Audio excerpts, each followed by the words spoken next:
नाज़रीन, ये सन 1973 की बात है। अरब इसराइल के दरमियान जंग छिड़ने को थी। ऐसे में एक अमरीकी सेनेटर एक अहम काम के सिलसिले में इसराइल आया। वो असलहा साज कमेटी का सरबराह था, जिसे फौरन इसराइल के खातून वजीर आजम गोल्डा मायर के पास ले जाया गया।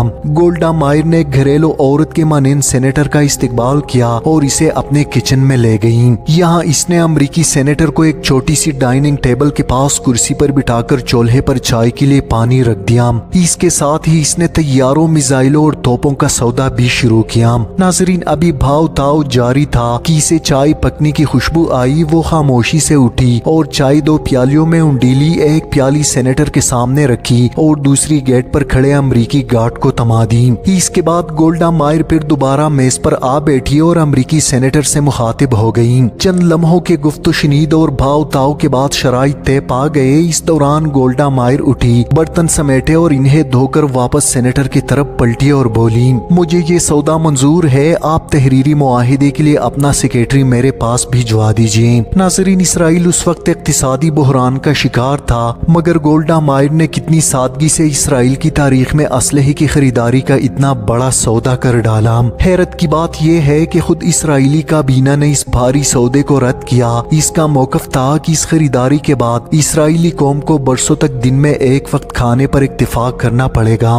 नाज़रीन, गोल्डा मायर ने अरकान काबीना का मौकिफ सुना और कहा, आपका खदशा दुरुस्त है, लेकिन अगर हम ये जंग जीत गए और अगर हमने अरबों को पसपाई पर मजबूर किया तो तारीख हमें फातिह करार देगी। और जब तारीख किसी कौम को फातिह करार देती है तो वो भूल जाती है कि जंग के दौरान फातिह कौम ने कितने अंडे खाए और रोजाना कितनी बार खाना खाया था। इसके दिस्तरखान पर शहद, मक्खन, जैम ताया नहीं, और इनके जूतों में कितने सुराख थे या इनकी तलवारों के नयाम फटे पुराने थे, बल्कि फातिह सिर्फ फातिह होता है।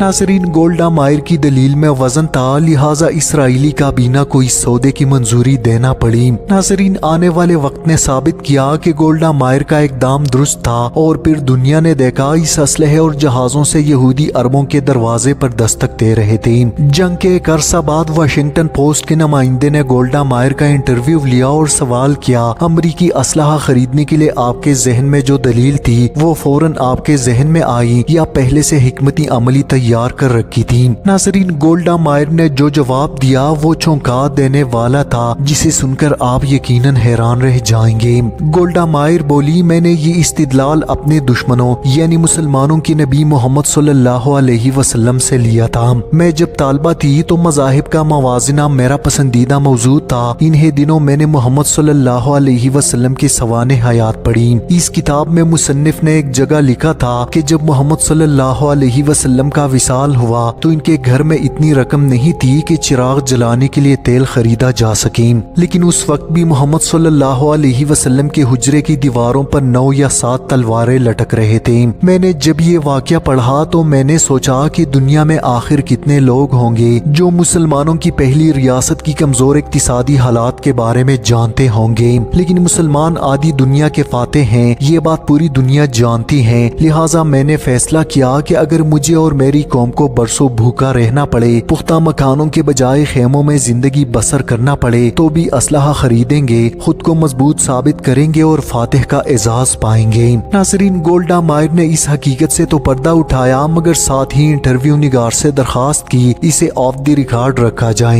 इसकी वजह ये थी कि मुसलमानों की नबी का नाम लेने से जहाँ इसकी कौम इसके खिलाफ हो सकती है, तो दूसरी तरफ मुसलमानों के मौकफ को तकवीयत मिलेगी। चुनांचे वाशिंगटन पोस्ट के नुमाइंदे ने यह वाकया हज़फ किया। वक्त धीरे धीरे गुजरता रहा, यहाँ तक के गोल्डा मायर इंतकाल कर गई और वो इंटरव्यू निगार भी अमली सहाफत से अलग हो गया। नाज़रीन, इस दौरान एक और नामा निगार अमरीका के 20 बड़े नामा निगारों की इंटरव्यू लेने में मसरूफ था। इस सिलसिले में वो इसी नामा निगार का इंटरव्यू लेने लगा जिसने वाशिंगटन पोस्ट के नुमाइंदे की हैसियत से गोल्डा मायर का इंटरव्यू लिया था। नाज़रीन, उस इंटरव्यू में उसने गोल्डा मायर का वाकया बयान किया जो सीरत नबवी सल्लल्लाहु अलैहि वसल्लम से मुताल्लिक था। इसने कहा कि अब ये वाकया बयान करने में इसे कोई शर्मिंदगी महसूस नहीं हो रही। नाज़रीन, गोल्डा मायर का इंटरव्यू करने वाले ने मजीद कहा, मैंने इस वाकये के बाद जब तारीखी इस्लाम का मुतालिया किया तो मैं अरब बुद्दों की जंगी हिकमती अमलिया देखकर हैरान रह गया, क्योंकि मुझे मालूम हुआ कि वो तारिक बिन ज़ियाद जिसने जबराल्टर के रास्ते स्पेन फतह किया, इस اس کے فوج کے آدھے سے زیادہ مجاہدین کے پاس پورا لباس بھی نہیں تھا۔